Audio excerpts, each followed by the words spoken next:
चिट भॻी त सारंग शिकारपुर जी तयारी कई। सारो आरड़ सिज बाहि विसाए विसाए हींअर साणो थी पियो हो। ॾींहं मुड़िया हुआ ऐं रातियूं थधियूं थियूं हुयूं। सारंग जो ॻोठु शिकारपुर खां 5 कोह परे हो। शिकारपुर अनाज जी मंडी हुई। अन्न लहंदो हो त पसगरादीअ जे ॻोठनि मां अन्न जूं गाॾियूं ऐं उठ भरिजी शिकारपुर ईंदा हुआ। हिकिड़े ॾींहुं सारंग बि घोड़े ते संजा विधा ऐं वॾे भाउ खां मोकिलाए बैलगाॾियुनि ऐं उठनि जे काफ़िले सां आधीअ राति जो शिकारपुर रवानो थियो। ऊंदाही सांतिकी ऐं भिनिल राति, बैलगाॾियुनि जा चीचाट, उठनि जे चढ़नि जा आवाज़, आसमान में टिमकंदड़ टेड़ूं ऐं कतियूं, राति जा झूमर ऐं झुमक, पनड़ा ऐं फलियूं। हिकिड़े गाॾिड़ कन ते हथ रखे राणो ॻाइणु शुरू कयो। आव राणा रह राति तुंहिंजे चांगे खे चंदन चारिया। गाॾिड़ खां को राणो विछड़ियो हो ऐं हू मूमल बणिजी पंहिंजी राणीअ खे यादि करे रहियो हो। हुन जे आवाज़ में केॾो न दर्द हो। गाॾिड़ जे दर्द हुन जी महरूमीअ जे दर्द खे वधाए छॾियो। हुन जो त को राणो न हो जंहिंखे बि हू मूमल बणिजी यादि करे। हुन खां का बि मूमल न विछड़ी हुई। पोइ मूमल जे विछोड़े जा वरलाप छो हुन जो हियांउ कोरे रहिया हुआ। उहो गाॾिड़ केतिरो न ख़ुशकिस्मत हो जो हुनखे ज़िंदगीअ में मूमल जी मोहबत मिली हुई ऐं कंहिं राणी जी रिहाण जूं रेखाऊं संदसि रूह ते चिचियल हुयूं। ऐं अॼु हू उन्हनि रेखाउनि तां वक़्त जी दज़ हटाए मूमल बणिजी पंहिंजे राणे खे यादि करे रहियो हो। आव राणा रह राति तुंहिंजे चांगे खे चंदन चारिया। सारंग फारसीअ जो शाइर हो। हुन पंहिंजी महरूमीअ जे दर्द खे फारसी गज़लनि में ओतियो हो, पर अॼु हुनखे महसूसु थियो त हू गूंगो हो। हुन जा जज़्बा गूंगा हुआ। हुन जो दर्द गूंगो हो। अॼु शाह जी काफ़ीअ में हुन जो दर्द ॻाल्हाए रहियो हो। हुन जा जज़्बा ॻाल्हाए रहिया हुया। अॼु पहिरियों दफ़ो हुनखे सिंधी शाइरीअ मां पंहिंजे गमनि जो पड़लाउ ॿुधण में आयो। हुन सोचियो, धारी ॿोलीअ में शाइरी करे हुन हेल ताईं रुॻो कूड़ कमायो हो। सिंध जे भरनि में किथां आया गिल लाला ऐं मर्द अफ़ग़न महबूब। हिते त रुॻा पका ऐं पेरूं आहिनि। सर ऐं सूंहं आहे, ससी आहे जेका भरनि में पंहिंजे पुन्हूअ जा पेरा पछाईंदी थी वते। ॾहाग जी मारियल मूमल पंहिंजे राणे जे चांगे खे चंदन चाढ़ण लाइ चरी आहे। फारसीअ जे गज़ल वारी बहार जे बदिरां हिते ऊन्हारे जी बाहि, झूला ऐं ॿूसट आहिनि। सारो ॾींहुं सिज बाहि पियो विसाईंदो। राति थींदी त घुट ॿूसट, मच्छर, कुत, मच्छर मारण लाइ दुहियूं दुखंदियूं। माण्हू लङे उघाड़ा अंगोछा ॿधी वञणा हणी ॾुखण हीर खे पिया सॾड़ा कंदा। ऐं ॾखण ॾेही भञ मह जे पेही ॾखण आयो छेर सां, घोड़ो ॿधाई ॿेर सां, ॻाल्हि कयई भाव सां, मानी खाधाई ज़ाल सां। सारियूं ऐं सर पचंदा, सर जे काने ते कणछी वेहंदी। कानो भॼंदो तॾहिं चिट भॼंदी ऐं पोइ वञी थधिकार थींदी। पराई ॿोली, पराया जज़्बा, निसोरो कूड़। गाॾिड़ काफ़ी पूरी कई। ॿिए गाॾिड़ रड़ कयसि, यार जोड़ा थी वञनि। गाॾिड़ वरी ॿी काफ़ी शुरू कई। काफ़ीअ खां अॻु ॾोहीड़ो ॾिनाई, अखियुनि खे आउं जानकी झलूं पायां, लोक लताड़े निंड में साजन सोठियाऊं, मूंखे मारियाऊं पाण परची आयूं। गाॾिड़ जो आवाज़ कातीअ वांगुरु हुन जो अंदरि कपण लॻो। हाउ भरिजी आयसि। ज़िंदगीअ हुनखे के ख़ासि सूर न ॾिना हुआ। ज़मींदार जो पुटु हो, नौकर चाकर, ज़िंदगी जूं सभु सहूलियतूं मैसर हुयसि। हाउ में रुॻो हिकिड़ो फटु हुयुसि, महरूमीअ जो फटु, जेको अॼु गाॾिड़ जे आवाज़ सां चिहूं करे चिकी पियो हो। नंढो ई हो जो माउ मरी वियसि ऐं हू ज़िंदगीअ में अकेलो रहिजी वियो। हुनखे पंहिंजी माउ जो मौत चिटीअ तरह यादि हो। माणस घणे वक़्त खां बीमार हुई। हिकिड़े ॾींहुं हू मौलवीअ वटां पढ़ी घर आयो त माणस खट ते बेसती सुती पई हुई। सारे बुत मां साह निकिरी निड़ीअ में अची अटकियो हुअसि। मौत ऐं हयातीअ जी जंग जोटियल हुई। भेणसि माउ जी पेरांदीअ खां वेठी हुई ऐं माउ जे पेरनि में मुंहुं विझी रही हुई। हू रोईंदो रड़ंदो भेण जे भर में अची वेठो ऐं माउ जे पीलनि ऐं थधनि पेरनि खे चंबड़ी ओछगारियूं ॾेई रोअण लॻो। भेणसि मां वराए खेसि ॻराटड़ी पाती ऐं पार कढी रोअण लॻी, भाईड़ा, अमड़ असां खां रुसी थी वञई, तूं को परचाईंसि, मन तुंहिंजो चयो मञे। ओचितो हुन जे ज़हन में हिकिड़ो ख़्यालु आयो। हू टप ॾेई उथियो ऐं डोड़ंदो मस्जिद में वञी क़ुरान कच्छ में खणी रोई रोई अलाह खे क़ुरान जा वास्ता ॾेई माउ जी हयातीअ लाइ ॿाॾाइण लॻो। दुआ घुरी थको ते हूं हल्को थी पियसि ऐं पक थियसि त अलाह संदसि ॿाॾाइण ॿुधंदो हूंदो। हींअर घर वेंदो त माणस खट तां उथी खेसि छातीअ सां लाहे पेशानी ते मिठी ॾींदी। पर हू घर पहुतो त घर में मातम मतल हो। माणस मरी वई हुई। हुन जे नंढे ज़हन में अलाह जो तसवुरु माउ पीउ जहिड़ो हो, जेको माउ खां वधीक ममता ॾींदो हो ऐं पीउ खां वधीक आफ़तुनि खां बचाईंदो हो। पर उन ॾींहं खां हुनखे अलाह खां डपु थियणु लॻो। गाॾी काफ़ी पूरी कई, सारंग महल जाचण लाइ सितारनि ॾांहुं निहारियो। ओभर वटि विहाउ तारो चमकी रहियो हो। सुबुह सोझरो थियो त हू शिकारपुर पहुतो। शिकारपुर जे भरिसां शाही रस्तो हो जेको शिकारपुर खां शुरू थी सलेमान हालार जबलनि जी क़तार जे आसमान लिकनि ऐं बोलान लिकनि मां लंघी कंदार ऐं मरू खां थींदो तुर्कस्तान में ख़तमु थींदो हो। उन रस्ते ते वापारी काफ़िला हलंदा हुआ। रस्ते जे किनारे सां काफ़िलो किलो हो जंहिंमें समरकंद, बुखारा ऐं कंदार खां काफ़िला अची मंज़िल कंदा हुआ। राति जो किले जो दरवाज़ो बंदि कयो वेंदो हो ऐं सुबुह जो तेसिताईं दरवाज़ो न खुलंदो हो जेसिताईं हर को पंहिंजो पंहिंजो सामान जाचे ॾिसे त किथे कुझु खुटल त कोन्हे। अॼु बि कंदार खां काफ़िलो आयो हो। सारे शहर जा वापारी अची मिड़िया हुआ। काफ़िले किले खां अॻु भरियो खजनि ऐं अंबनि जा बाग़ हुआ। बाग़नि खां अॻिते पठाणनि जो ॻोठु हो। उतां जा पठाण के जागीरदार हुआ ऐं के तराड़ियूं उघाड़ियूं करे समरकंद ऐं बुखारा वेंदड़ काफ़िलनि जे अॻियां मुहाफ़िज़ थी हलंदा हुआ। सारंग पंहिंजे नंढड़े काफ़िले खां मोकिलायो ऐं शहर जो रुख़ रखियईं। खूह वटि अची हुन घोड़ो झलियो। घोड़ो वण सां ॿधी हथ मुंहुं धोइण लाइ खूह ॾांहुं वधियो। खूह ते 4-5 हिंदू औरतूं बीठियूं पितल जूं घाघरियूं भरे रहियूं हुयूं। ओपरे माण्हूअ खे ॾिसी औरतुनि मलमल जे पोतनि जा घूंघट कढिया ऐं हतर जे भरपूर थी बीठियूं। सारंग डोल भरे औरतुनि जूं घाघरियूं भरियूं। आख़िरी औरत जी घाघरीअ में पाणी विझणु लॻो त गैर इरादे तौरु अखियूं खणी हुन औरत ॾांहुं ॾिठाई। 15-16 सालनि जी वही, मलमल जो अधु घूंघट मां नज़र ईंदड़ रंग जहिड़ो सियारे जी उस जो तड़को, निरड़ ते तिल्क जहिड़ो विहाउ तारो जंहिं हिकु नई सुबुह जी बिशारत थी ॾिनी। कारियूं कारियूं अखियूं जिन सां हूअ यकटिक हुनखे ॾिसी रही हुई। तारनि जूं तराणियूं अहिड़ियूं त मुंहुं वारियूं लॻसि जो होश ई ख़ता थी वियसि। डोल जो पाणी घाघरीअ जे बदिरां पट ते हारजी वियो। औरतूं घाघरियूं चेल्हि ते रखे हलियूं वयूं ऐं हू माठ कयो हुननि खे ॾिसंदो रहियो। अॻु भरो वञी हुन कंधु फेरे सारंग ॾांहुं निहारियो। खेसि पाण ॾांहुं ॾिसंदो ॾिसी यकदमि कंधु फेरे छॾियईं। सारंग खे सीने में ख़ुशीअ जी लहर कर खयूं ऐं मुर्क बणिजी संदसि चपनि ते विछाइजी वई। हुन हथ मुंहुं धोतो, कुल्हे तां अजरक लाहे हथ मुंहुं उघी कपिड़ा छंडे घोड़े खे लगाम खां वठी शहर रवानो थियो।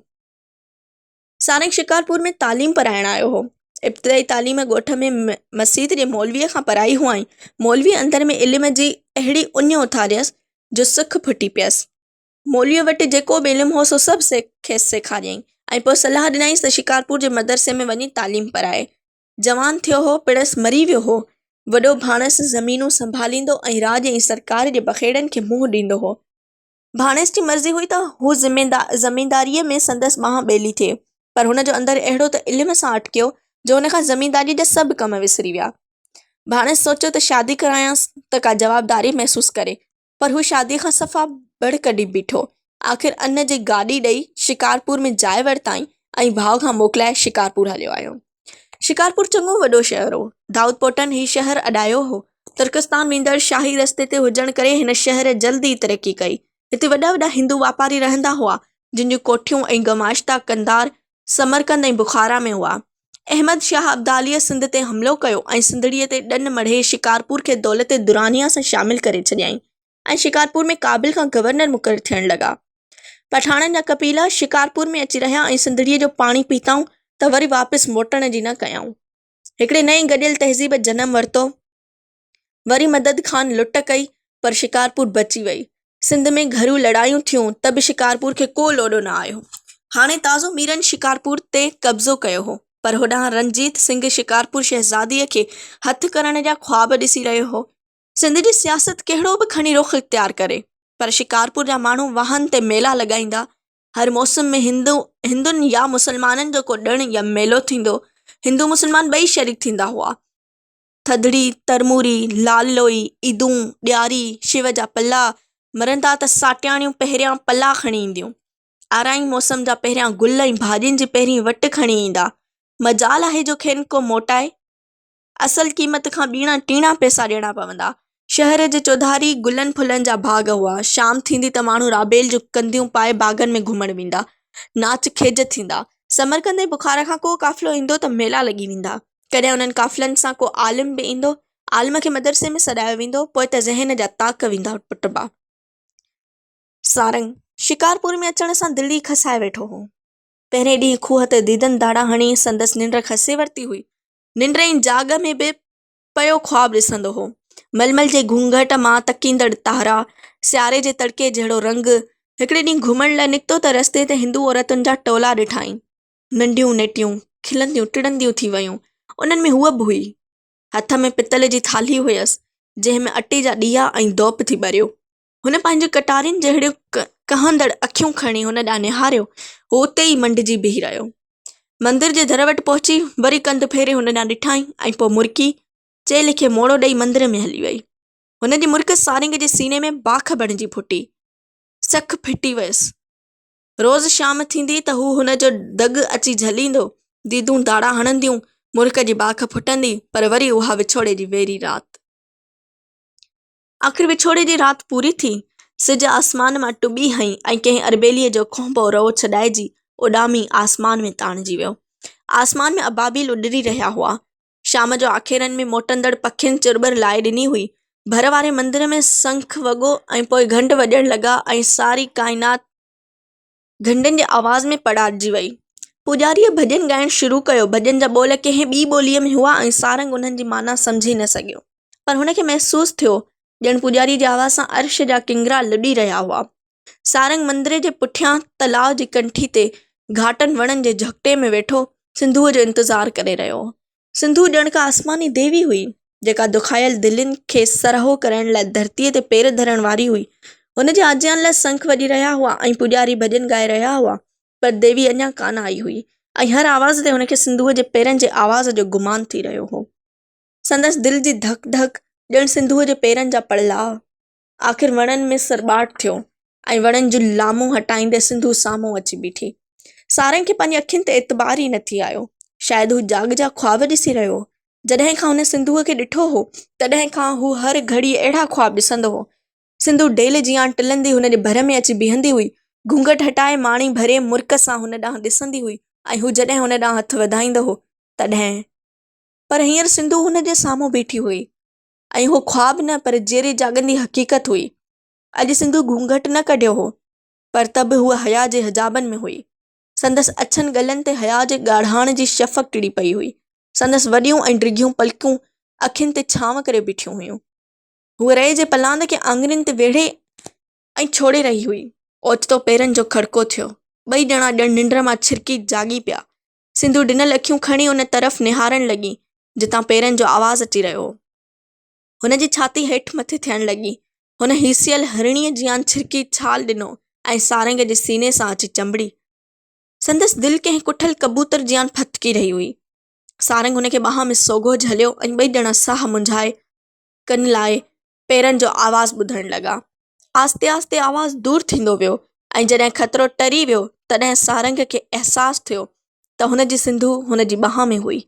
हुनजो ख्वाबु साबिहान बणिजी हुनजे भाकुर में अची पियो हो, ॼण सारी काइनात जी सूंहं समेटिजी संदसि भाकुर में अची वई हुई। सिंधूअ जॾहिं होश संभालियो त पंहिंजो पाण खे सारंग जी ॿाह में जकड़ियल ॾिठाई, जीअं सूरज देवता सारो ॾींहुं उषा देवीअ जे कॾ ढोड़ंदो आहे ऐं शाम जो उषा देवी संदसि ॿख में अची वेहंदी आहे। ईअं हू बि हुन परदेसी जी ॿख में अची वई हुई। उन अहसास सां हूअ शर्म ॿूटीअ जियां अंदरि ई अंदरि वेढ़जण सेड़जण लॻी। हिक ई छलांग में हूअ लोक लताड़े धर्म जा लीका लंघी मोहबतूं अलाए केतिरियूं मंज़िलूं टुपी पंहिंजे प्रिय जे सीने सां अची लॻी हुई। हुनजो कुंवारो ऐं अणछुहियल जिस्म हुनजी ॿाह में जकड़ियल हो। उन्हनि ॿाहुनि में हुन पंहिंजो पाण खे केतिरो न महफ़ूज़ कयो, ॼण दुनिया जा समूरा ख़तरा उन्हनि ॿाहुनि जे दाइरे खां ॿाहिरि हुआ ऐं हूअ उन्हनि सभिनी ख़तरनि खां महफ़ूज़ हुई। सिंधूअ पंहिंजे पाण खे सारंग जी ॿाह मां छॾाईंदे चयो, अलाए केरु हो? हूंदो को वाटहड़ो। हुन तरफ़ त को लंघी कोन हो।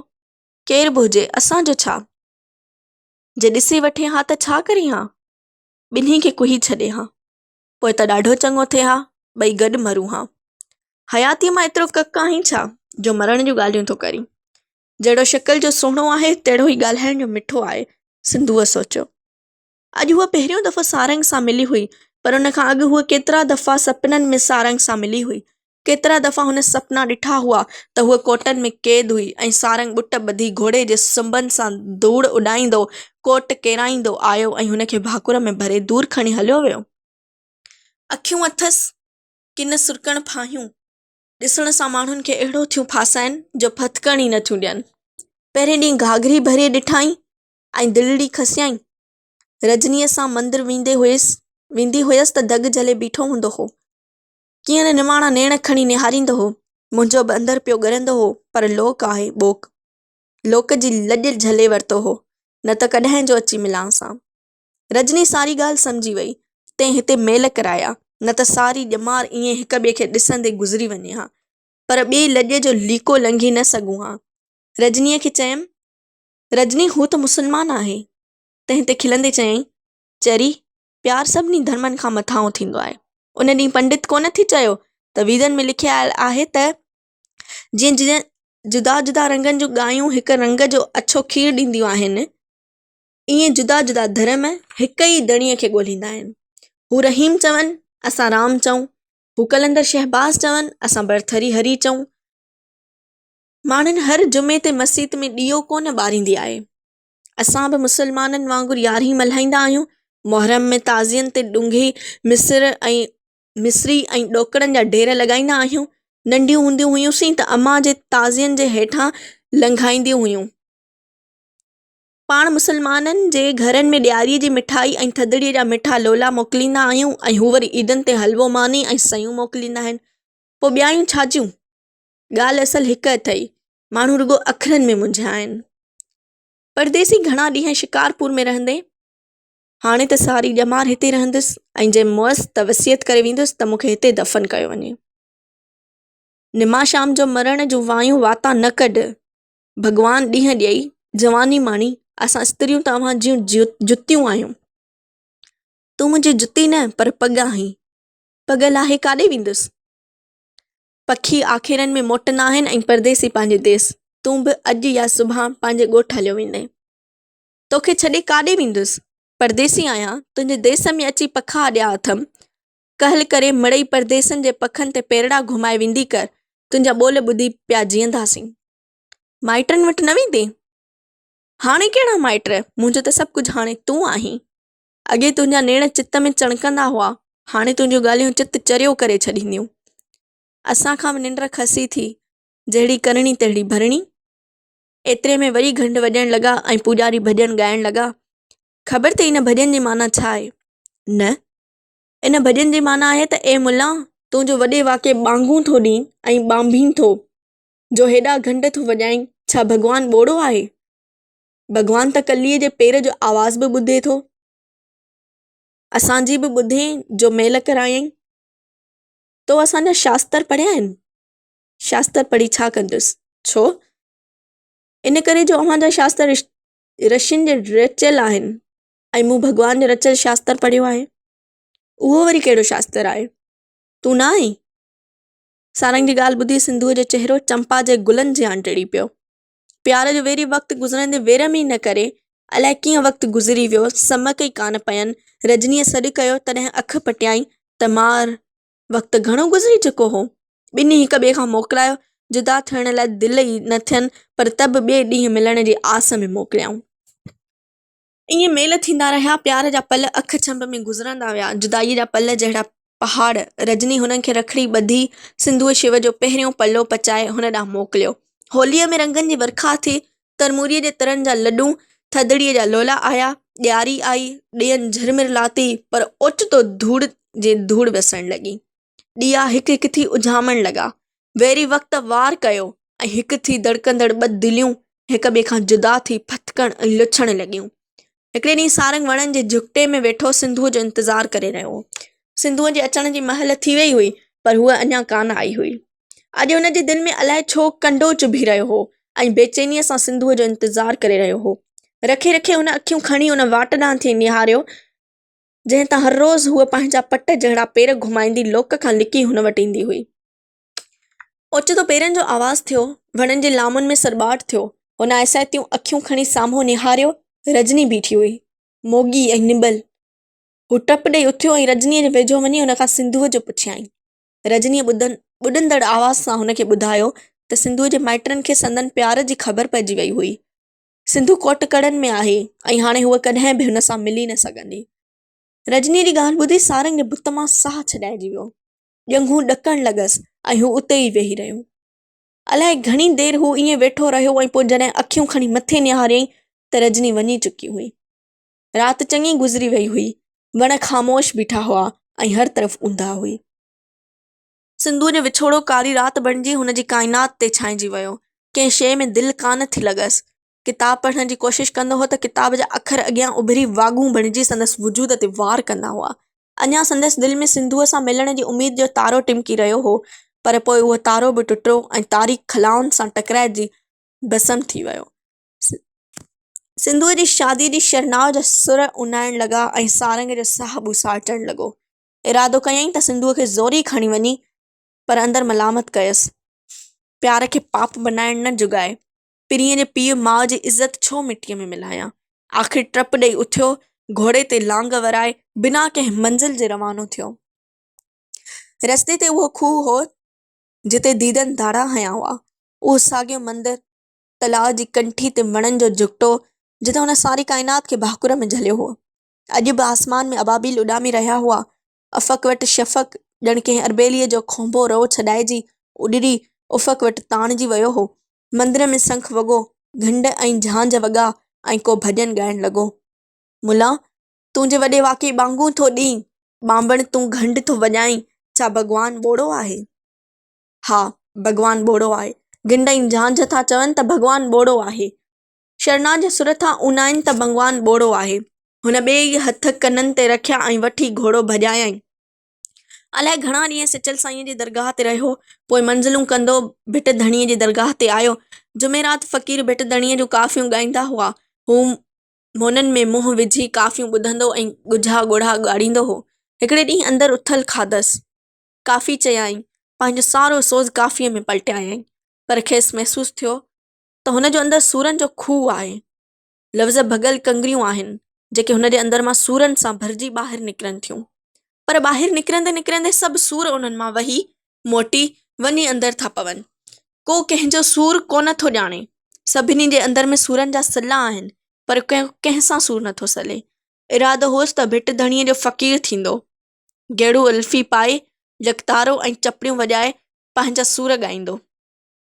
पर उन्हनि ॾींहंनि में डॉक्टर बर्नस जो भाउ एलेक्जेंडर बर्नस रंजीत सिंह खे सुखड़ियूं पहुचाइण जो बहानो करे सिंधु नदीअ जे पड़ताल लाइ ॿेड़ा काहे लंघियो हो। सारी सिंध में हुल पइजी वियो हो त सिंध वई जो फ़रंगियुनि सिंधु नदी ॾिसी वरिती। हू यकदमि उथियो ऐं हैदराबाद अची मीरनि जे मुहाफ़िज़ दस्ते में शामिल थियो। फ़िलिप सगार दुखायो ऐं कुर्सीअ ते थोरो अहली सगार जा आस्ते आस्ते कछ वठण लॻो। आस्ते हुनजी शख़्सियत जो ख़ासि जुज़ो हुई। उथण वेहण खिलण ॻाल्हाइण हुनजे हर अमल में आहिस्तगी हुई। हुन आहिस्तगीअ सां सगार जो कश वरितो ऐं होरियां होरियां चपनि में शाह साईंअ जो भेत झुंगारण लॻो। कॾहिं ताकियूं ॾियनि, कॾहिं खुलनि दर दोस्तनि जा, कॾहिं अचां अचण न लहां, कॾहिं कोठियो नेन, कॾहिं सिकां सॾ खे, कॾहिं ॻुझांदड़ ॻरीं, अहिड़ा ई आहीं साहिब मुंहिंजा सुपिरी। इहो बेत अॼु सारंग हुनखे सम्झाए वियो हो ऐं अलाए घणी देरि खां हू उन बेत खे अंग्रेज़ीअ में तर्जुमे करण जी कोशिशि करे रहियो हो। केतिरा दफ़ा तर्जुमो कयो हुआईं ऐं हर दफ़े फाड़े फिटो करे छॾियो हुआईं। हींअर हुन सगार जी कश वठी आस्ते आस्ते उन बेत खे चपनि में झुंघारियो ऐं बेत जी मिठास ऐं मिज़ाज, नगमगी ऐं आहंग खे पंहिंजे अंदर में जज़्ब करण लॻो। कॾहिं ताकियूं ॾियनि, कॾहिं खुलनि दर दोस्तनि जा। आस्ते आस्ते हुनजी रूह जूं ताकियूं खुलण लॻियूं। दूर यकदारो वॼण लॻो। मेहरान जी मौज होरियां होरियां किनारे ॾांहुं वधण लॻी। बेत जी सिट संदसि रूह में गूंजण लॻी ऐं हर तरफ़ खां पड़ाड़ा अचण लॻा। अहिड़ा ई आहीं साहिब मुंहिंजा सुपिरी, साहिब मुंहिंजा सुपिरी, अहिड़ा ई आहीं, अहिड़ा ई आहीं। Such is my beloved, such is my beloved. कॾहिं ताकियूं ॾियनि, कॾहिं खुलनि दर दोस्तनि जा, खुलनि दर दोस्तनि जा। At times beloved's door open wide, open wide. At times no admittance find, no admittance find. पड़ाड़नि जा पड़ला, पड़लान जा बि पड़ला, गोल गोल दायरा लफ़्ज़ जूं मिटाइण लॻा। हुन यकदमि कलम खयो ऐं बेइख़्तियार लिखणु शुरू कयाईं। At times he closes the latch, at times he beloved's doors open wide. At times I come no admittance find, at times he calls and leads me in. At times I for a whisper long, at times he wears me in hurt, such is my beloved. आस्ते यकनारे जा हल्का हल्का आवाज़ रूह में गुंजंदड़ पड़ाड़नि जा पड़ला सानत जे सीने में जज़्ब थींदा विया ऐं हर तरफ़ ख़ामोशी छाइंजी वई। ख़ुशीअ जी हल्की लहर हुन जे दिलि में उभरी ऐं संदसि जिस्म हवा खां बि हल्को थी पियो। हुन ॿीहर उझाणियल सिगार दुखायो, आहिस्तगीअ सां कुर्सीअ तां उथियो ऐं हिकु हथु गाउन जे खीसे में विझी नंढियूं नंढियूं विखूं खणंदो ॿाहिरि विरहांडे में अची भित खे टेक ॾेई ॿाहिरि निहारणु लॻो। हदे नज़र ताईं उजरी चांडोकी पिखिड़ियल हुई ऐं हवा जे झूटनि में अंबनि जे ॿूर जी ख़ुशबू रचियल हुई। दूर खां नज़र ईंदड़ जायुनि जा मंघ, पको किलो, कचो किलो थोरे फ़ासिले ते मेहरान वेही रहियो हो। सारी खुदाई घाड़ी थी चांडराण में वहिंजी रही हुई। मशरिक़ जे धोतल पुतल चांडराण खे ॾिसी हुनखे हमेशह पंहिंजी मार्गरेट यादि ईंदी हुई। मार्गरेट जंहिंजो जिस्म हुन चांडराण जहिड़ो हो, जंहिंजा वार चांडराण जो आबशार हुआ, जंहिंजूं अखियूं उन्हनि अजनबी समुंडनि जहिड़ियूं नीरियूं गहरियूं हुयूं जिन खे जहागे हू हिते परदेस में पहुतो हो। अॼु मार्गरेट ऐं हुन जे विच में केतिरा न फ़ासिला हुआ ऐं केतिरियूं न दूरियूं हुयूं, पर जॾहिं हू इंग्लैंड में हो ऐं मार्गरेट हुन जे वेझो हुई तॾहिं हुन वेझड़ाईअ में बि केतिरी न दूरी हुई। इंसान ऐं इंसान जे विच में केतिरियूं न दूरियूं ऐं मजबूरियूं आहिनि। हू हिकिड़े पोरियत जो पुटु हो ऐं मार्गरेट जो पीउ ईस्ट इंडिया कंपनी जो डायरेक्टर हो। अंग्रेज़ी समाज हूअं ई उमरा प्रस्त समाज हो। वेतर जो अंग्रेज़नि जो हिंदुस्तान ते कब्ज़ो थियो हो ऐं हिंदुस्तान जी सारी दौलत, कचो माल, हीरा जवाहर इंग्लैंड पहुता ऐं लंडन में वॾनि वॾनि कारखाननि जे चमनियुनि कर खणी दूंहों उगाछणु शुरू कयो हो त तबक़ाती फ़ासिला वधी विया हुआ।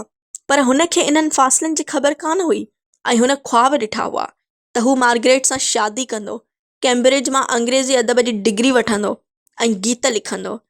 टेम्स ते चमकंदड़ उस जहिड़ा गीत, मार्गरेट जे मुखड़ी जहिड़ा गीत, पर हुन जे ख़्वाबनि जूं कागज़ी ॿेड़ियूं ताबीर जे किनारनि खे छुहण खां अॻु ॿुॾी वियूं ऐं हू ईस्ट इंडिया कंपनी जे ऑफिस में क्लार्क अची थियो। हुन टेनिसन जे हिकिड़े नज़म शेलाट जे लेडी पढ़ी हुई, जंहिंमें हिकिड़ी औरत तन्हाइनि में क़ैद हुई ऐं पंहिंजे क़ैदखाने जी दीवार में टंगियल आरसीअ में ॿाहिरियनि ज़िंदगीअ जे हुस्न ऐं ख़ुशियुनि जा पाछोला ॾिसी कचा धागा उणंदी हुई। असीं सभु तन्हाइनि में क़ैद लेडी ऑफ शेलाट आहियूं। अंदरि जी आरसियुनि में हयाती जे हुस्न जा पाछोला ॾिसी कचनि धागनि सां ख़्वाब उणंदा आहियूं, पर कचा धागा छिॼी पवंदा आहिनि ऐं असीं शाइर ऐं अंग्रेज़ी अदब जा प्रोफेसर बणिजण जे बदिरां ईस्ट इंडिया कंपनीअ में क्लार्क थींदा आहियूं। अॼु हू मार्गरेट ऐं मार्गरेट जे लंडन खां दूर हो, पर मार्गरेट ऐं लंडन जूं यादूं हिते बि हुन सां हलियूं आयूं हुयूं। हुनखे चङी तरह यादि हो त कीअं हू मार्गरेट जे पीउ खां मार्गरेट जो संग घुरणु वियो हो। मार्गरेट जे कैसल जे ड्राइंग रूम में घिड़ियो त अचरज में वात फाटी वियसि। फर्श ते विछायल थुल्हा ईरानी गालीचा जिन जे भॼ ऐं तहनि में हुन जा पेर दॿिजंदा थी विया। भितियुनि ते लड़कियल मशरिक़ी बादशाहनि जूं तस्वीरूं। हिकिड़ी तस्वीर में अंग्रेज़ एलची हिंदुस्तानी बादशाह खे सफ़ारती कागज़ पेश करे रहियो हो। ॿी तस्वीर में कारा कारा हिंदुस्तानी वहशियुनि जियां तलवारूं ताणे अंग्रेज़ सिपाहियुनि ते हमिलो करे रहिया हुआ, पर अंग्रेज़ सिपाहियुनि जे चहिरनि ते को डपु ढाउ न हो। साम्हूं क्लाइव जी तस्वीर टंगियल हुई। क्लाइव हुन जो हीरो हो। कीअं हुन कलम उछलाए तरार खई हुई, प्लासीअ जी जंग जीती हुआईं ऐं हिंदुस्तान में अंग्रेज़ी हुकूमत जो पायो विधो हुआईं, पर असांजी क़ौम हुन जो क़दुरु न कयो। हिते आयो त मथसि केस हलायो वियो, आख़िर ख़ुदकशी कयाईं। दुनिया कॾहिं बि अज़ीम इंसाननि जो संदनि ज़िंदगीअ में क़दुरु न कयो आहे। क्लाइव मौत संदसि मुजस्मो व्हाइट हॉल जे इंडियन ऑफिस जे साम्हूं लॻाए वियो। एतिरे में दरवाज़े खुलण जो आवाज़ थियो ऐं मार्गरेट जो पीउ अंदरि घिड़ी आयो। सहूं ऐं नेज़े वांगुरु उभो, केतिरो न रोब हो अखियुनि में। फिलिप हिन खे सलाम कयो, पर हुन सलाम जो जवाबु ॾियण जे बजाए इशारे सां खेसि सोफ़े ते वेहण लाइ चयो। हू पाण बि सोफ़े ते वेठो ऐं सवालिया निगाहुनि सां हुनखे ॾिसणु लॻो।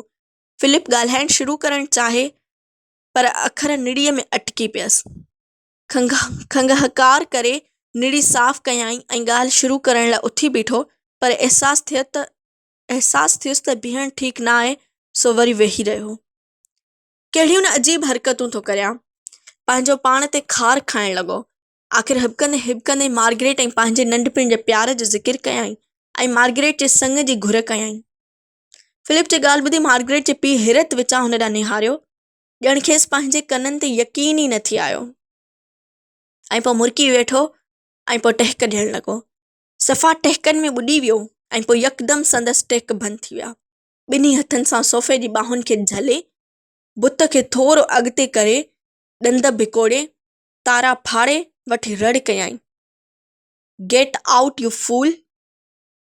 फिलिप खे ॼण चेल्ह जी लत लॻी ऐं हू कल्टियूं खाईंदो, थिड़ंदो, थाॿड़ंदो, ॾाकण तां किरंदो उथंदो, दर खां ॿाहिरि अची पहुतो ऐं वठी डोड़ पाताईं। सारो ॾींहुं मार्गरेट जे पीउ जा टहिक हुनजो पीछो कंदा रहिया। उन ॾींहुं हुन ख़ूब शराब पीतो ऐं मार्गरेट जी मोहबत में चयल सभिनी गीतनि ते शराब उते तीली ॾेई साड़े छॾियईं। उन ॾींहं खां पोइ न हुन गीत लिखियो ऐं न मार्गरेट सां मिलियो। ॿिए ॾींहुं ॾकंदो कुंभंदो हू ऑफिस वियो। हुनखे पक हुई त मार्गरेट जे पीउ हुनखे नौकरीअ मां कढाए छॾियो हूंदो, पर मार्गरेट जे पीउ हुनखे एतिरी अहमियत बि कान ॾिनी ऐं खेसि सज़ा लाइक़ बि न सम्झो। ऑफिस जी कुर्सीअ ते वेठो त ईअं महसूसु थियुसि ॼण कुनी दुॿण में किरी पियो हो। हाणे हुनखे लंडन खां वहशत थियणु लॻी, पंहिंजो पाण खां वहशत थियणु लॻी। मार्गरेट जे पीउ जा टहिक निंड तोड़े जाग में हुनजो पीछो करे रहिया हुआ ऐं हुन उन्हनि टहिकनि खां भॼी वञणु थी चाहियो, पर हू केॾांहुं भॼी वेंदो? मशरिक़ ई हुनजी जाइ पनाह हुई। मशरिक़ जंहिंमें अलिफ लैला वारो बगदाद हो, जंहिंमें पैगंबरनि वारो यरूशलम हो, जंहिंमें फ़िरौननि ऐं कलूक्तरा वारो मिस्र हो, जंहिंमें कलाईअ वारो हिंदुस्तान हो। हिंदुस्तान हुनजे ख्वाबनि जो परदेस, जिते वॾा वॾा शहज़ादा दुनिया जी बेसबातीअ जे जवाब में तख़्त ऐं ताज ठुकराए, सभिनी लज़तुनि खे त्यागे, अंग बबूत करे, नगरी नगरी भटकी हुन बेमाना ज़िंदगीअ जी माना ॻोल्हींदा हुआ। हुन भञ डुक करे कंपनीअ जे फ़ौजी खाते में बदिली कराए ऐं खेसि हिंदुस्तान मोकिलियो वियो। हू ॾाढो ख़ुशि हो जो मार्गरेट जे लंडन खे छॾे रहियो हो, पर जॾहिं जहाज़ लंगर खयूं ऐं लंडन जा किनारा दूर थियणु लॻा त संदसि अखियूं लुढ़कनि में आलियूं थी वयूं। उझाग समुंड झाॻींदो, नवां मुल्क लताड़ींदो, क़िस्मे क़िस्मे माण्हू ॾिसंदो, हू बम्बई पहुतो। बम्बईअ में हुन पाम ऐं नारेल जे वणनि सां ढकियल समुंड जा किनारा ॾिठा। अछियूं साड़ियूं पाए टिलंदड़ पारसी औरतूं, खंभनि कपिड़नि में मारवाड़ी औरतूं ऐं सांझीअ जहिड़ियूं सांवरियूं बंगाली औरतूं ॾिठाई, जेके चोटियुनि में चंबेली जा गुल सजाए डेल जियां टिली रहियूं हुयूं। ॼण सभु हुन जा अणलिखियल गीत हुयूं, जिन खे हू गिरफ़्त में आणे नथी सघियो। बंदर ते हुन हिंदुस्तानी माल सां भरियल जहाज़ ॾिठा, जेके हिंदुस्तान जी दौलत इंग्लैंड ॾांहुं ढोई रहिया हुआ। कलकत्ते में हुन ॾकर जा मारियल ऐं बुख में पाह थींदड़ बंगाली ॾिठा, जेके मानी ॻभे लाइ लीलाए रहिया हुआ। हू पाण बि ग़रीब हो, पर अहिड़ी गुरबत हुन तसवर में बि कान ॾिठी हुई। क्लाइव खे प्लासीअ जी जंग में 25 लख रुपया मिलिया। हुनजे हमवतननि बंगालियुनि जो खून चूसियो, मुल्क में ॾकार पियो ऐं आदमशुमारी जो 3 हिसो मरी वियो। हुन रूसो ऐं वॉल्टेयर खे पढ़ियो हो। शैली जे गीतनि हुनजे खून खे गरमायो हो। एडम स्मिथ जा मुआशी नज़रिया, थॉमस पेन जा किताब, इंसानी हक़ ऐं अक़लियत जो दौर पढ़िया हुआ।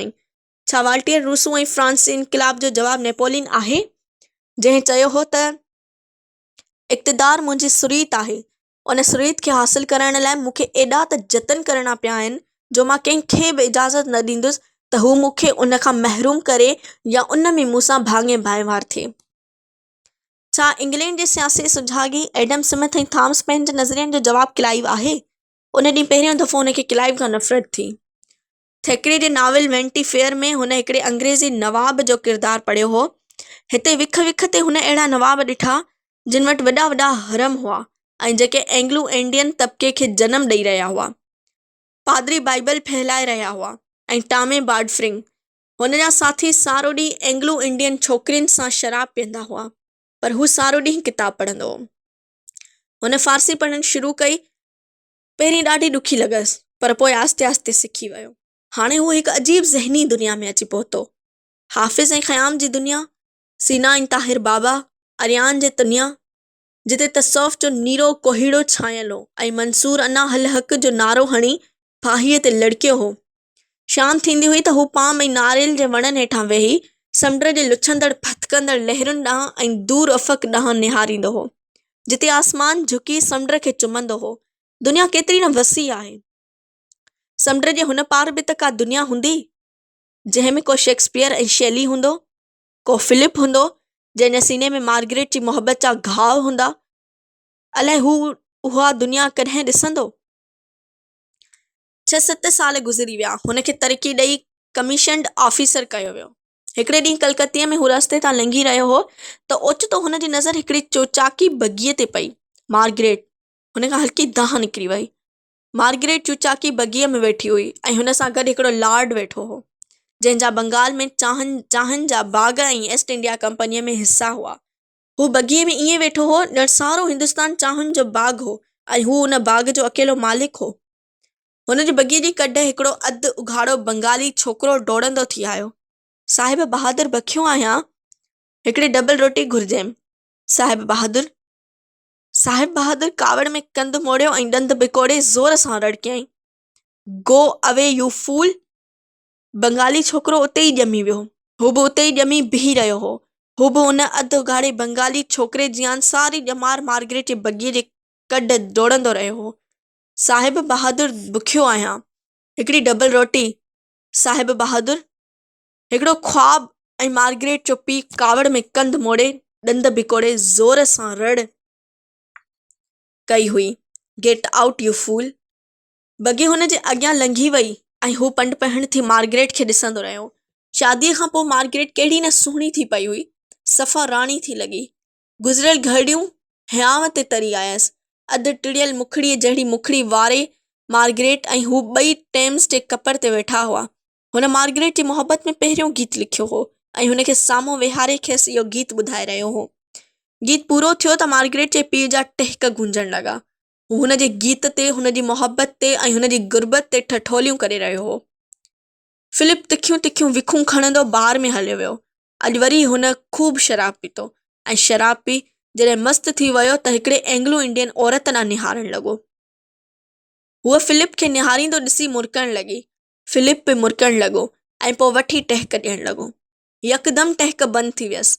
ॿिन्ही हथनि सां कुर्सीअ जी ॿाहुनि खे झले थोरो अॻु भरो झुकी ॾंद भिकोड़े तारा फुटारे वठी रड़ कयईं, गेट आउट यू फूल। औरत ॾकी वई। बार में वेठल माण्हू हैरत मां हुन ॾांहुं ॾिसण लॻा। हू ओछगारूं ॾेई रोअण लॻो। ॿिए ॾींहुं हुन जी सिंध बदिली थी वई। सिंध में हुनखे रेजिडेंसी में रखियो वियो हो। हुन सफ़र जी तयारी कई। सिंध जे बारे में ईस्ट इंडिया कंपनी जो पुराणो रिकॉर्ड ऐं अंग्रेज़ सियाहनि जा लिखियल सफ़रनामा पढ़ियाई ऐं हिकिड़े ॾींहुं वरी समुंड जाॻींदो हू सिंध रवानो थी वियो ऐं कराचीअ पहुतो। मनहोड़ीअ में मीरनि जो क़िलो हो। मुहाणनि जा कारा कारा ऐं पुठनि उघाड़ा ॿार लुधण जियान पाणीअ में तड़गी रहिया हुआ ऐं अचरज विचां हुननि ॾांहुं ॾिसी रहिया हुआ। कराचीअ जे गवर्नर हुननि जो आदरभाव कयो। कपर ते हू पालकीअ में चढ़ियो। पालकीअ खे 8 हमालनि खयो। पालकी किरमची रंग जे बखमल जी ठहियल हुई ऐं ॿाहिरां निहायत क़ीमती झालर ऐं झूबा लॻल हुअसि। गवर्नर हुनखे पाण वटि रिहाइण लाइ ज़ोर भरियो, पर हुन राम बाग वटि कैंप हईं। शाम जो कराचीअ जो मशहूरु सेठ नौमल मिस्रीअ जा थाल भराए हुन जे आदर भाव लाइ आयो। मिरकंदड़ तारा अयार मिर्क जेतिरी देरि वेठो अंग्रेज़नि जी तारीफ़ कंदो रहियो। वॾा कशादा मैदान, समुंड जूं घुमियल ऐं थधियूं हवाऊं। राति जो बिस्तरे ते लेटियो त निंड खणी वियसि। ॿिए ॾींहुं सुबुह जो हू कराची जो शहरु घुमण लाइ निकितो। हर तरफ़ वीरानी, तमर ऐं थुहर खां सवाइ न वण न टण। 40 एकड़नि जे एराज़ीअ ते हिकिड़ो कचो क़िलो हो जंहिंजे 4 बर्जनि ते तोबूं रखियल हुयूं। क़िले खे 2 दरवाज़ा हुआ।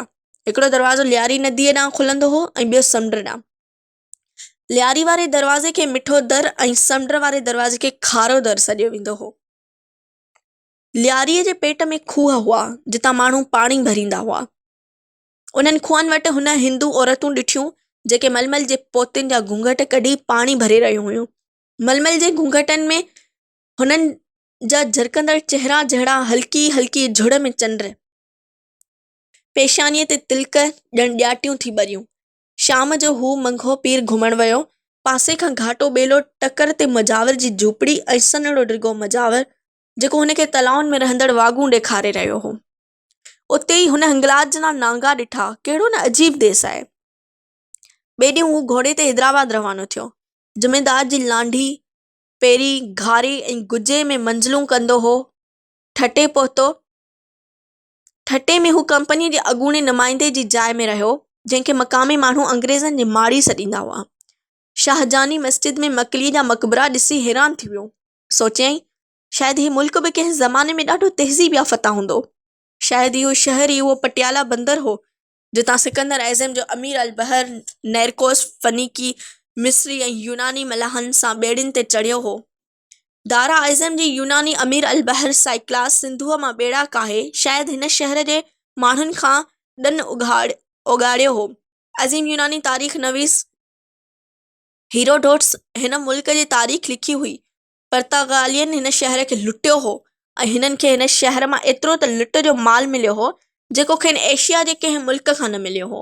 हुन शहर जे वेझो लाहौरी बंदर हो जिते 1635 ईस्वी में ईस्ट इंडिया कंपनीअ जे नुमाइंदे फ्रेमलैंड जो जहाज़ लहरुनि ऐं व्यंजन सां जी मदद सां पहुतो हो।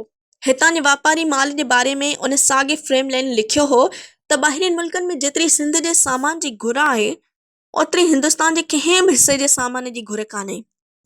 जेको सामान हिते ठहे थो अहिड़ो हिंदुस्तान में किथे बि नथो ठहे। हितां जो चमड़े जो सामान दुनिया में मशहूरु हो। कपिड़े उणण जा 3000 घराना आबाद हुआ। 400 मदरसा हुआ। लाहिरी बंदर ते पुर्तगाली ऐं अंग्रेज़ी जहाज़ बीठा हुआ जेके चमड़े जो सामान सोट्री कपिड़ो नीरकलमी शोरो चौपायो माल ऐं ॿियो वापारी सामान ॾोराए मुल्कनि ॾांहुं नींदा हुआ। इहे सभु जहाज़ कहिड़नि समुंडनि में गर्क थी विया। उन शहर जे अज़मत खे कंहिं लुटियो। ठटे में हिन हिकिड़े गुमनाम कैप्टन कुक जी क़बर ॾिठी जंहिंजे बारे में कंहिंखे ख़बर कान हुई त केरु हो ऐं हिते कीअं दफ़न थियो। शायदि हू बि ईअं ई हिते मरंदो ऐं हुनजी बि हिते गुमनाम क़बर ठहंदी। ही मां कहिड़ियूं ॻाल्हियूं पियो सोचियां। शायदि गर्मीअ जो असरु आहे। अल्लाह केॾी न गर्मी आहे। हुन रुमाल कढी मुंहं तां पघर उघियो ऐं संदसि सिंधी नौकर पखो तखो हलाइण लॻो। ॿिए ॾींहुं हू ॿेड़ियुनि रस्ते हैदराबाद पहुतो। हैदराबाद जो शहर चङो आबाद शहर हो। शहर जूं जायूं घणो करे सभु कचियूं हुयूं। रुगो मस्जिदूं ऐं मक़बरा पका हुआ। जायुनि जे छतुनि ते मंग हुआ। रेज़िडेंसीअ जी इमारत शहर खां 4-5 मील परे दरियाह खां थोरे फ़ासिले ते हुई। ओभर में हैदराबाद ताईं ऐं ओलह में दरियाह ताईं वाखा मैदान। पोयां वॾनि वॾनि घाटनि वणनि जो बाग़। वॾो अहातो जंहिंमें पालतू हरण ऐं नंढे कद जा सांभर हुआ। रेज़िडेंसीअ जी इमारत चङी ठहियल हुई। हुन अचण सां किताबनि जी पेती खोली डायरी लिखियाईं ऐं किताब पढ़णु शुरू कयाईं। संगार हुन जी आङुरियुनि खे ताव ॾिनो। हुन छिरकी सगार जो टोटो उछलाए छॾियो।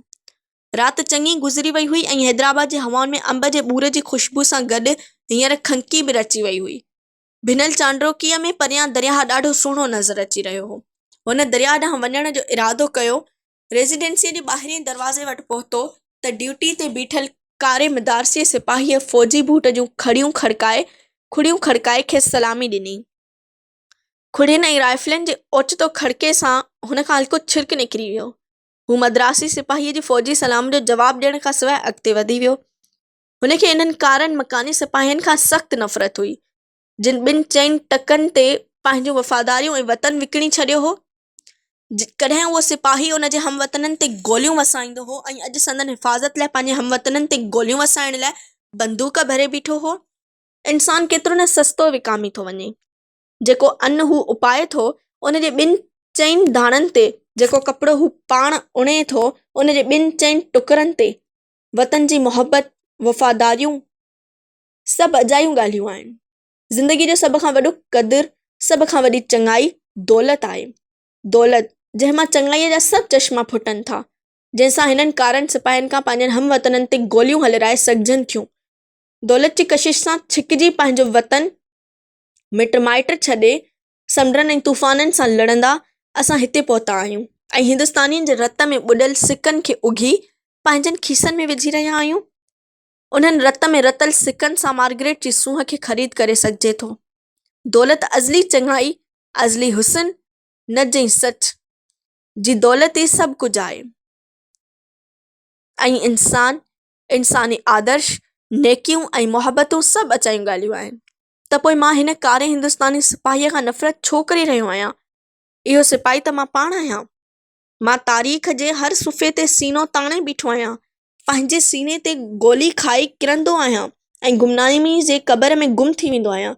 मुंहिंजे रत सां वॾनि वॾनि शहंशाहनि ऐं जनरलनि जे इज़्ज़त लाइ दास्तान तहरीर थींदा आहिनि।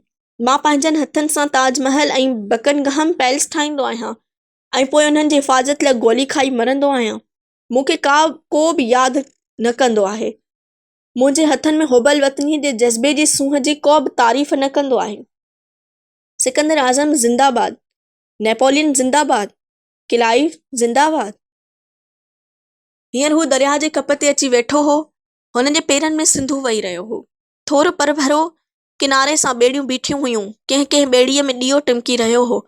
दरिया जे परीहं भर खजनि जा वण हुआ। चांडाण में सिंधुअ जो पाणी जहिड़ो पिघरियल सोन। सिंधु हुनखे हमेशह पुरस्रार दरिया लॻंदो हो। पुराली नदी पूर पवेस त वीरानियूं आबाद करे ऐं पूर पवेस त आबादियूं वीरान करे।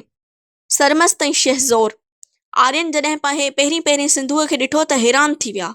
सिकंदर दजला ऐं फ़रात ॾिठा हुआ, पर सिंधु ॾिसी हू बि ज़रूरु हैरान थियो हूंदो। शायदि को पंहिंजे मार्गरेट जी मोहबत जो मारियल आर्या ऋषि चांडोकीअ में हिन वांगुरु सिंधुअ जे कपर ते अची बीठो हूंदो ऐं हिन जियानी सिंधुअ में वहंदड़ पिघरियल चांडोकीअ जी सूंह जे जादूअ में जकड़जी सिंधुअ जी अज़मत जो गीत लिखियो हूंदाई।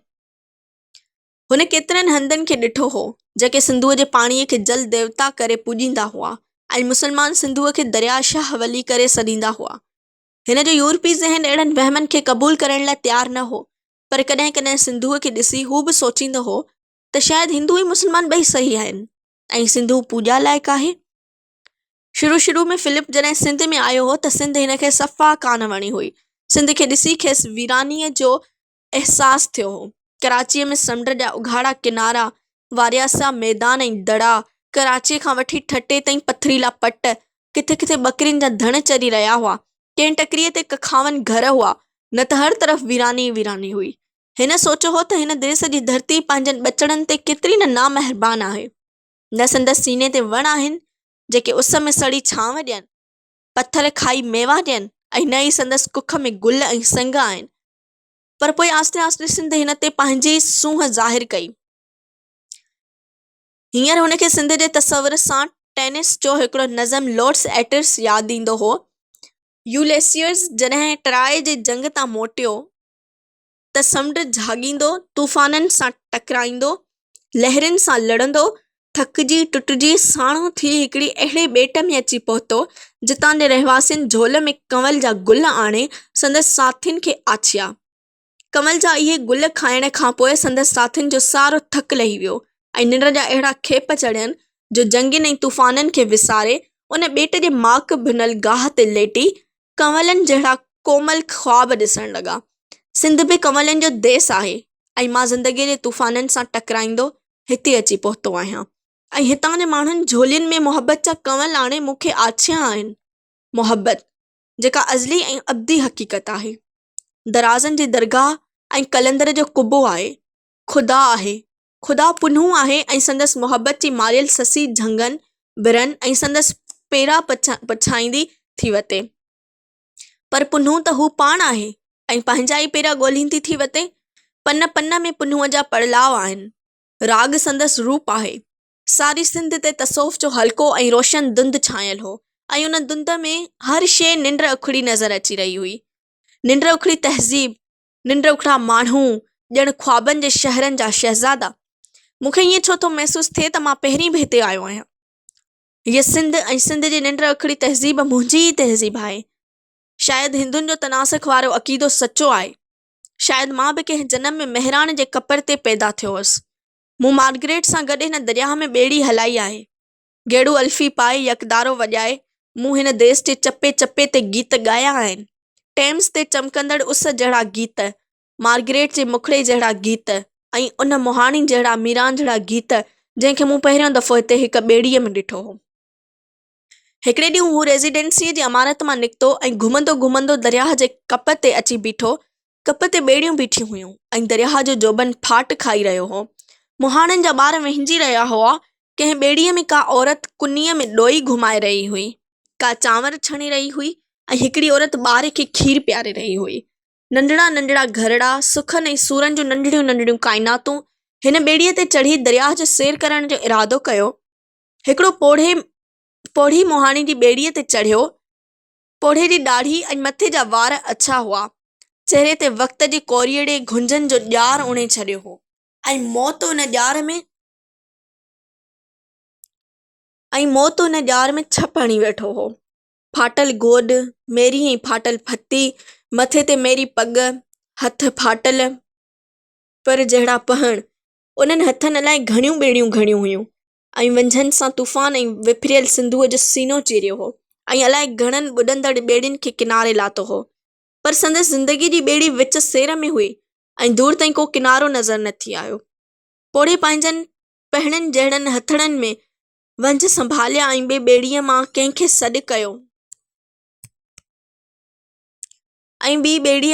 सॾु कयो।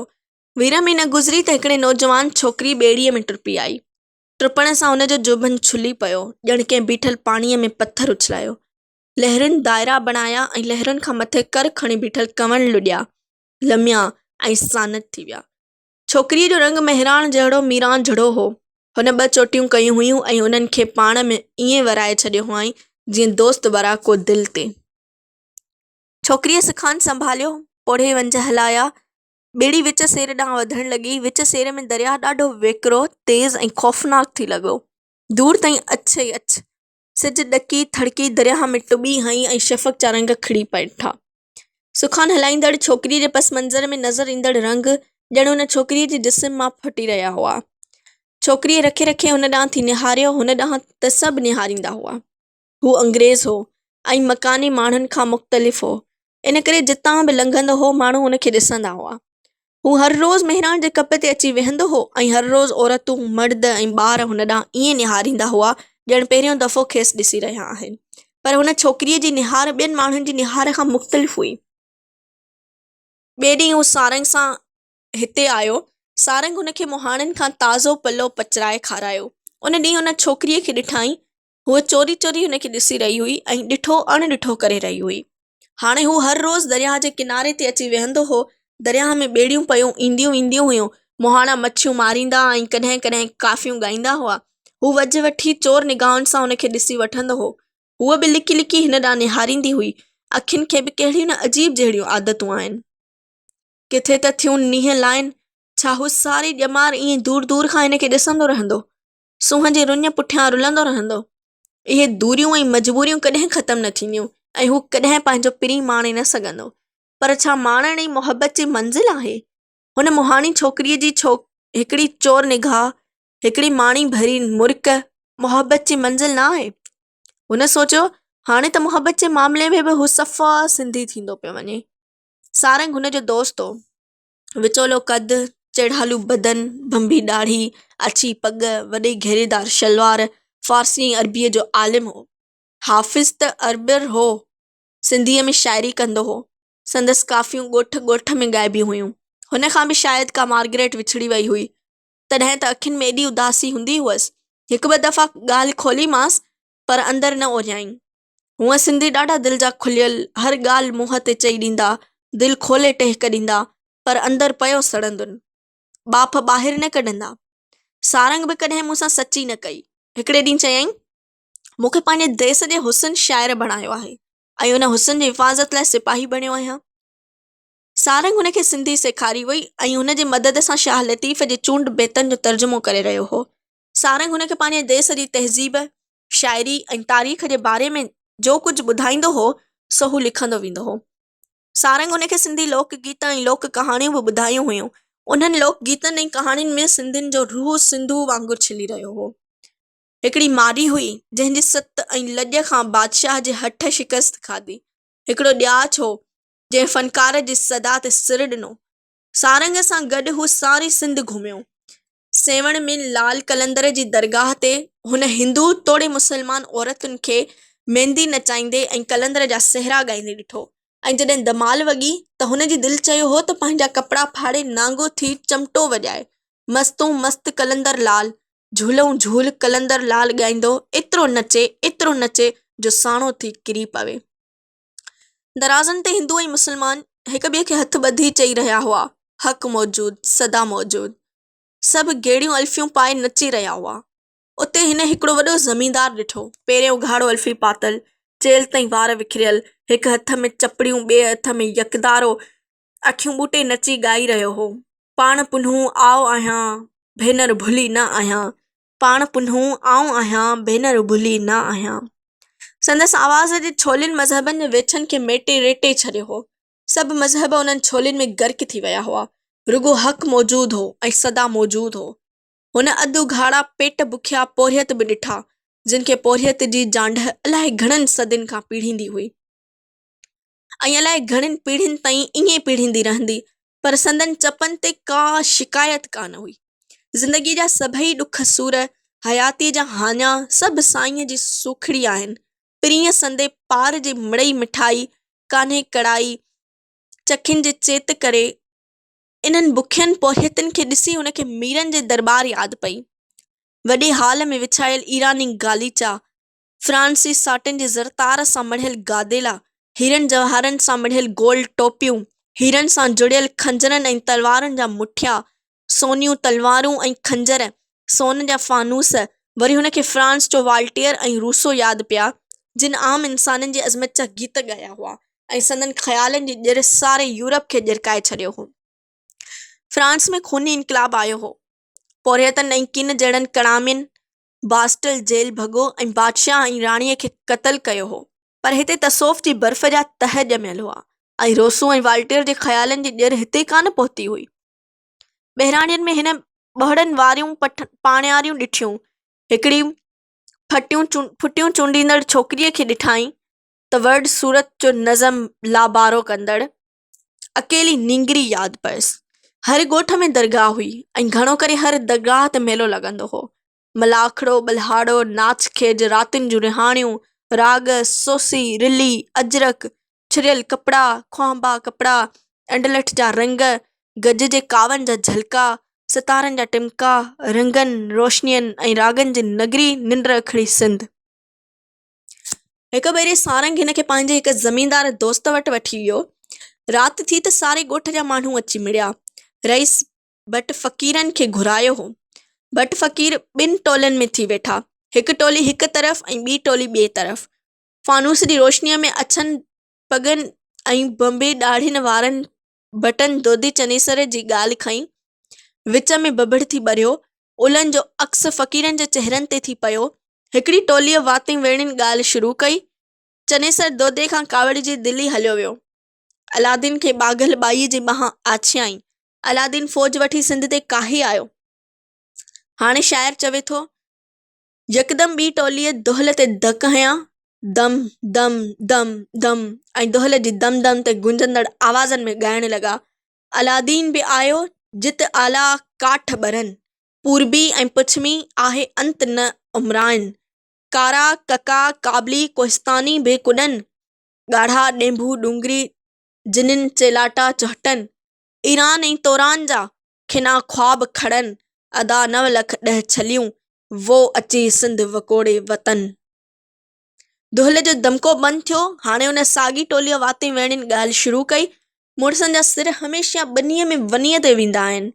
दोदो बि पंहिंजे नंगल सिर जो सांगो लाहे लश्कर सां ॿाहिरि रवानो थियो। ओचितो अलादीन खे आसमान ते कारा ककर मिड़ंदा नज़र आया। चनेसर खां पुछियाईं त तुंहिंजो ही कहिड़ो देसु आहे जिते अणमुदाइता ककर पिया ॾिसजनि। चनेसर चयो, इहे ककर न आहिनि, पर दोदे जे लश्कर जे घोड़नि जे सुंभनि सां उॾायल धूड़ आहे। ॿिए लश्कर आम्हो साम्हो थिया। जंग शुरू थी। हाणे शाइर चवे थो, ॿिए टोलीअ दुहल ते धक हयां, दम दम दम दम, ऐं गुंजंदड़ आवाज़ में ॻाइण लॻा।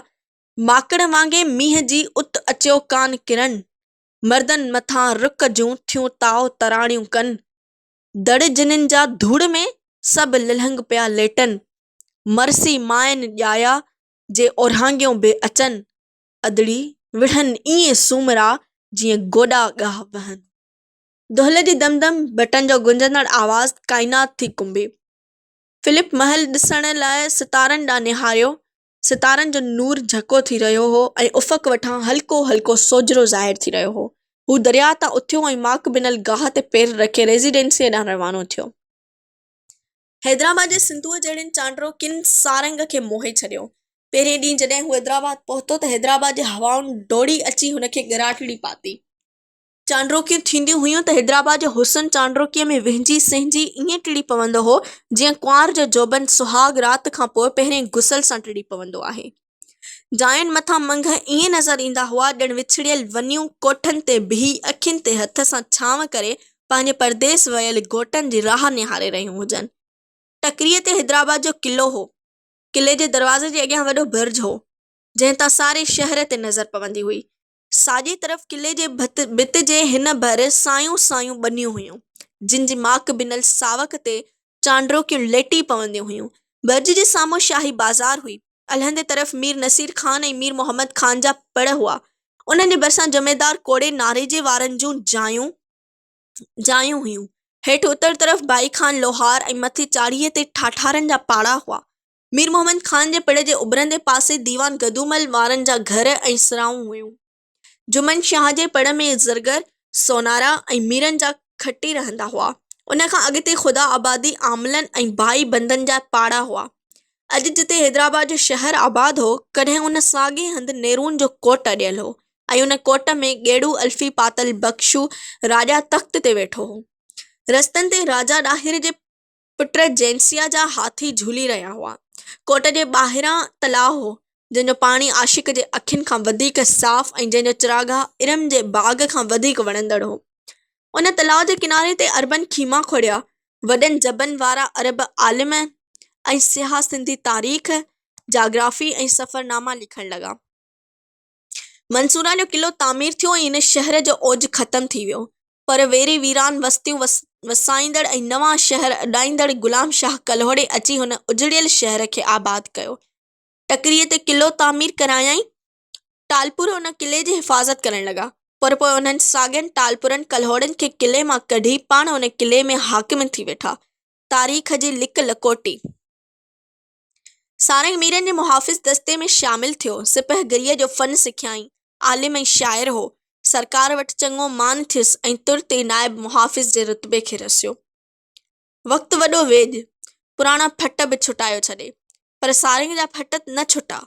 जीअं थी वक़्तु गुज़रंदो वियो तीअं थी फट ताज़ा थींदा वियसि। पंहिंजो पाण खे मसरूफ़ रखण जी कोशिशि कंदो हो पर हथ काज में दिलि यार ॾे। मन जे मणीअ ते रुगो सिंधूअ जो विर्द हुअसि। ज़िंदगी जी मसरूफ़ियतुनि मां वांदो थींदो हो त गुज़िरियल घड़ियूं हांव ते तरी ईंदियूं हुअसि। माज़ीअ जूं इहे चंद घड़ियूं ई हुन जी ज़िंदगीअ जे हासिलात हुयूं। प्यार में हार खाधी हुआईं। सभु कुझु हाराए प्यार जा चंद पल जीतिया हुआईं। केॾी न वॾी जीत। के त अहिड़ा इंसान बि आहिनि जिन जूं झोलियूं प्यार जे पलनि खां पालियूं आहिनि। उन्हनि जी भेट में हू केतिरो न ख़ुशनसीब हो जो ज़िंदगीअ हुन जे झोले में प्यार जे घड़ियुनि जा गुल विधा हुआ। पर उन्हनि गुलनि में केॾा न कंडा हुआ ऐं उन्हनि कंडनि में केॾो न दर्द हो। हू काफ़ियूं चई पियो हियांव हल्को कंदो हो। जॾहिं बि काफ़ी चवंदो हो त माई शीदियाणी अची काफ़ी यादि करे वेंदी हुई ऐं पोइ उहा काफ़ी अहिड़ी त सुर में ॻाईंदी हुई जो ॿुधण वारा संदसि आवाज़ जी लहरुनि में लुढ़ी वेंदा हुआ। रंग कारो हुयुसि पर आवाज़ केॾो न रोशन हुयुसि। ॻाईंदी हुई त ॼण ऊंदहि मां रोशनीअ जा किरणा पिया फुटंदा हुआ। काका ऊंदहि बि केतिरी न रोशन थींदी आहे ऐं काका रोशनी केतिरी न तारीख़। हिकिड़े ॾींहुं माई शीदियाणी आई ऐं पोतीअ मां मोतीअ जा गुल छोड़े खेसि ॾींदे चयाईं, साईं अॼु तुंहिंजी काफ़ी हिकिड़े हंधि ॻातमि। पुछियऊं कंहिंजी काफ़ी आहे? तुंहिंजो नालो ॿुधायोमान त ही गुल ॾिनऊं त तोखे ॾियां। मोतीअ जा अछा अछा सिरहा सिरहा गुल जहिड़ा प्यार जा पल। हिकिड़े ॾींहुं सिंधू मोतीअ जा गुल आंदा हुआ ऐं चयो हुयईं भॻवान जी मूर्तीअ ते चाढ़ण लाइ आंदा हुयमि पर पोइ सोचे मुंहिंजो भॻवान त तूं आहीं, तोते चाढ़ण लाइ खणी आई आहियां। ऐं पोइ ॿई गोॾा खोड़े पोतीअ मां गुल छोड़े हुन जे पेरनि में हारिया हुआईं। हिन निवड़ी खेसि ॿांह खां झले उथारियो ऐं यकटक संदसि अखियुनि में निहारण लॻो हो।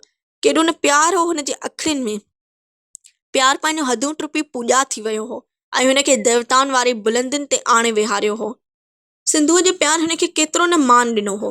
हुन जी दिलि चयो त हू बि सिंधूअ खे एतिरो ई मान ॾिए ऐं हुन जी पेशानीअ में जेके सजदा तड़पी रहिया हुआ से सभु हुन जे कदमनि ते निशावर करे। ॿई हिक ॿिए जा माबूद हुआ ऐं ॿई हिक ॿिए जा आबिद।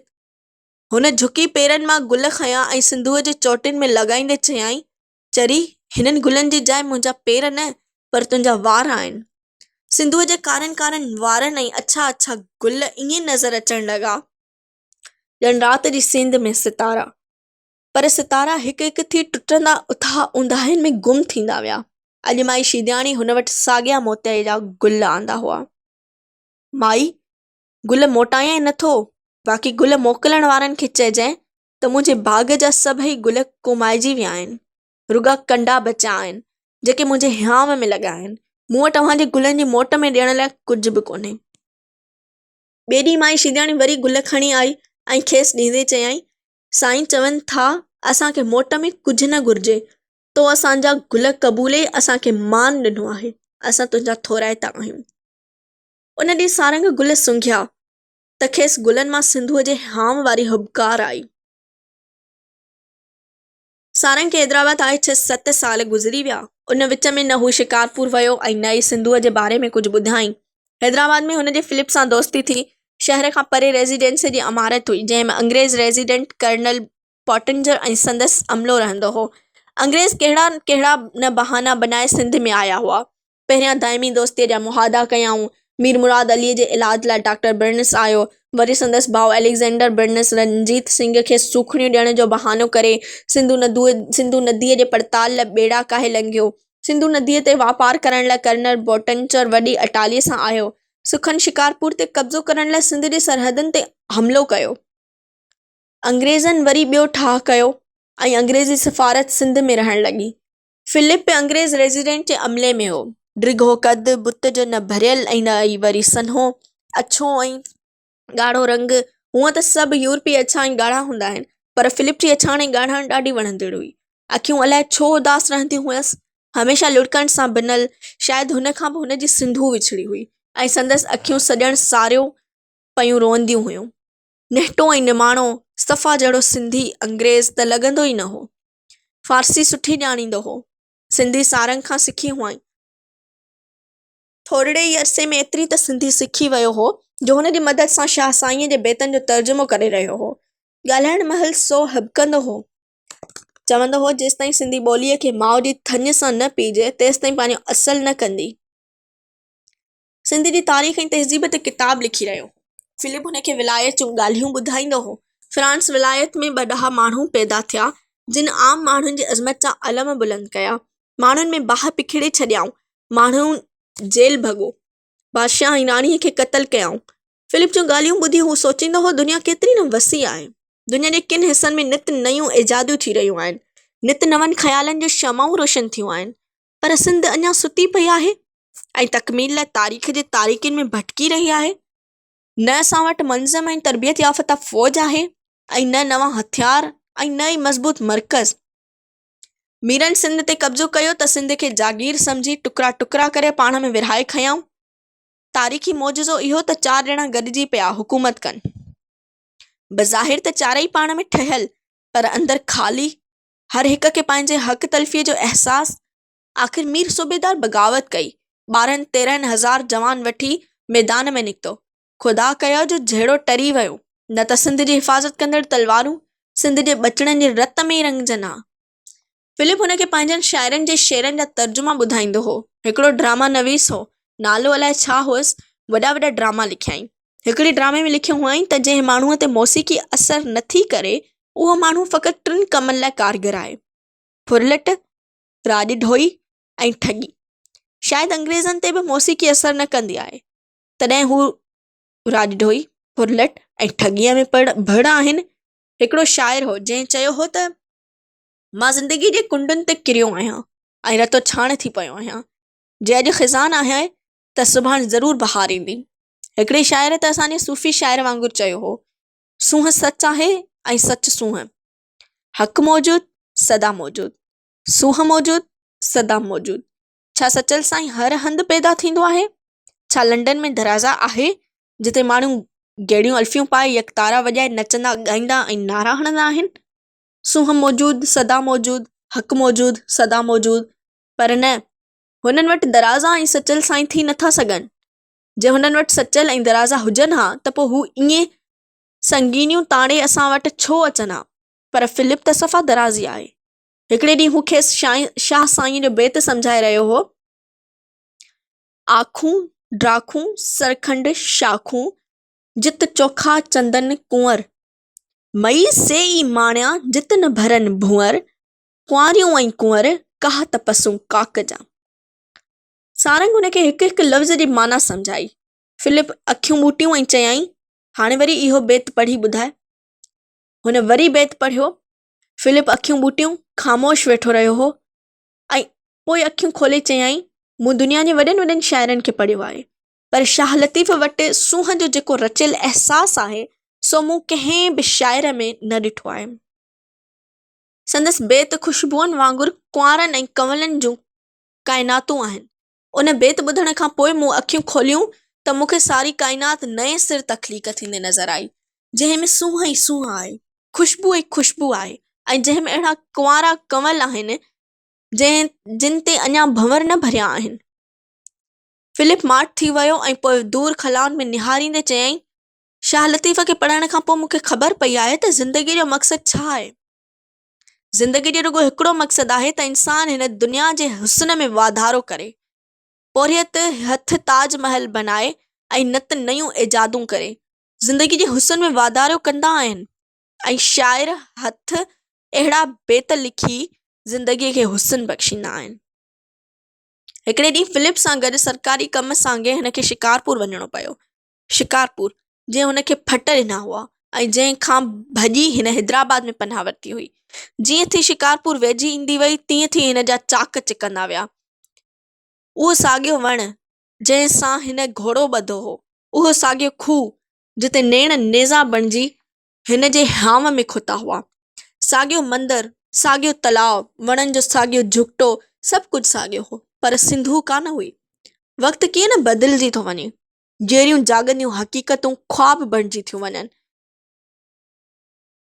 अज़ल खां विछड़ियल इंसान वक़्त जे वर वकड़नि में हिक ॿिए खे ॻोल्हे था लहनि ऐं वरी विछड़ी था वञनि। सभु कुझु बदिलजी थो वञे, पर के शयूं सफ़ा नथियूं बदिलजनि। हू उन्हनि वणनि जे झुगिटे में वियो जिते सिंधू हिक ई छाल सां सारी दुनिया खे ओरहांगे हुन जे सीने सां अची लॻी हुई। अॼु हुननि वणनि में यादुनि जे भूतनि बसीरो कयो हो। केतिरी न वीरानी ऐं अकेलाई आस्ते आस्ते अकेलाई झुंगारण लॻी। पखी आखेरनि में मोटंदा आहिनि ऐं परदेसी पंहिंजे देस। तूं बि अॼु या सुभाणे पंहिंजे ॻोठ हलियो वेंदे। हाणे त तुंहिंजी अखियुनि में मुंहिंजा आखेरा आहिनि, तुंहिंजे देस में पखा ॾिया अथमि। कहल करे मिड़ई परदेसियुनि जे पखनि तां पेर भरे वेंदी कर। तूं असांजा शास्त्र पढ़िया आहिनि? अव्हांजा शास्त्र ऋषियुनि जा रचियल आहिनि। मूं त ख़ुदि भॻवान जो रचियल शास्त्र पढ़ियो आहे। उहो शास्त्र वरी कहिड़ो आहे? तूं न आहीं। दिलि सीने मां निकिरी निड़ीअ में अटकियसि। लुड़क टिम टिम करे टिमण लॻसि। मोटण महिल हू हुन साॻे हंधा लंघियो जितां सिंधू पंहिंजे अंदरि वेंदी हुजे। अॼु उहो दग केतिरो न वीरान थी नज़र आयो।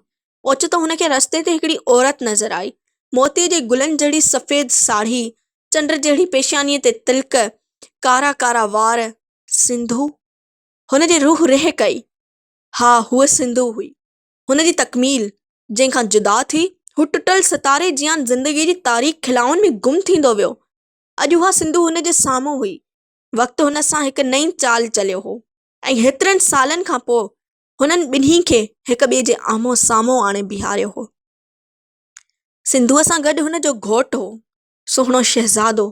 हिकिड़ो ॿारु हुन जी चीच खां वठी हली रहियो हो ऐं ॿियो ॿारु हुन जी हंज में होंगड़ियूं ॾेई रहियो हो। सारंग बुत बणिजी हुनखे ॾिसंदो रहियो। हीअ सिंधू उहा न हुई जंहिं हुनखे भॻवान करे पूॼियो हो। उहा सिंधू अधूरी हुई ऐं तकमील जी तमन्ना में सारो लोक लताड़ी हुन जे सीने सां अची लॻी हुई। पर हीअ सिंधू तकमील ऐं तख़लीक़ हुई। हिन जी चाल में केतिरो न वक़ार हो ऐं संदसि चहिरे ते केतिरी न तक़दस भरियल गंभीरता हुई। सिंधू अखियूं खणी हुन ॾांहुं निहारियो, सारी ॾकी वई, मुंहं ते हेड हारजी वियसि। बेजान भूते जियां टक ॿधी हुनखे ॾिसण लॻी। संदसि हंज जो ॿारु रुनो। हुन यकदमि ॿार खे सीने सां लाथो ऐं खेसि लोॾा ॾियण लॻी। बेइख़्तियार सारंग जूं अखियूं सिंधूअ जे पेरनि ॾांहुं खॼी वयूं ऐं संदसि पेरनि खे छुही मोटी आयूं।